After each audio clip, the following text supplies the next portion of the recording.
जिद्दी आदमी ने इतिहास रचा है। इतिहास केवल वही आदमी रचता है जिसके मन में कोई जिद आ गई हो। कोई भी संस्था अगर सफल हुई है, कोई भी इंडिविजुअल अगर सफल हुआ है, कोई भी बड़ा परिवर्तन आया है, उसके लिए एक आदमी को अपने मन में जिद लानी पड़ती है। दशरथ मांझी भी बड़ी कठिनाई में थे, जिनके बारे में आज सब जानते हैं। दशरथ मांझी की पत्नी लेबर पेन के कारण वो पहाड़ जो 55 किलोमीटर का था उसको पार नहीं करा पाए, उसको अस्पताल नहीं लेके जा पाया। उस आदमी को जिद आ गई, 22 साल लग गए, 55 किलोमीटर का पहाड़ एक छेनी और हथौड़ा लेके तोड़ डाला। एक सोर्स मोटिवेशन का होता है बिलीफ सिस्टम। बिलीफ सिस्टम ये वो ताकत है आदमी को कुछ भी करने को तैयार कर देती है। आप जानते हैं मंडेला 27 साल जेल में पड़े रहे, कोई प्रॉफिट नहीं, इंसेंटिव नहीं, बिलीफ सिस्टम बड़ा पावरफुल था। गांधी एक बड़ा परिवर्तन क्यों लेके आए? उनको ट्रेन से पहले दर्जे की टिकट साउथ अफ्रीका से धक्का देके बाहर निकाल दिया। अंग्रेजों ने क्या बोला? तेरे को हक नहीं है पहली टिकट लेकर के पहले डब्बे में सफर करने का। गांधी ने बोला मेरे पास टिकट है, बोला तू नहीं बैठ सकता, बाहर निकल यहां से। गांधी ने क्या जवाब दिया? तुमने मुझे ट्रेन से निकाला, come back to my country, I show you. मैं तुम्हें पूरे देश से बाहर निकाल दूंगा, मैं तुम्हें पूरे देश से बाहर निकाल दूंगा।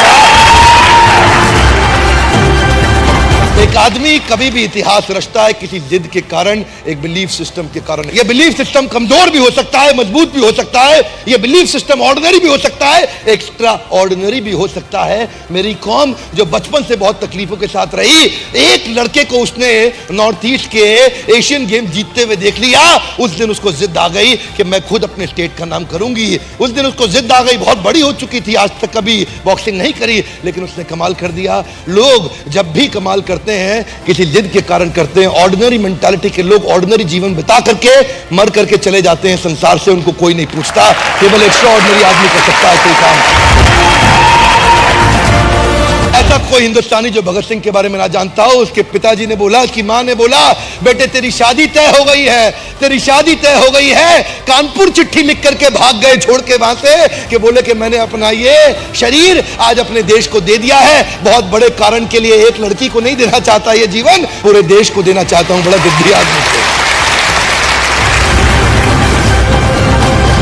आज एक जिद्दी आदमी ही कोई बहुत बड़ा काम कर सकता है। उसके लिए चाहिए बिलीफ सिस्टम। जानते हैं कोई भी व्यक्ति आप देख लीजिए, चाहे लिंकन हो या गांधी हो या टेरेसा हो या बच्चन हो या मंडेला हो या कोई भी हो, हर आदमी के जीवन में बड़ा संघर्ष था, पर उसने एक काम किया, bounce back. If you don't help you to help yourself, nobody in the world can help you to help yourself.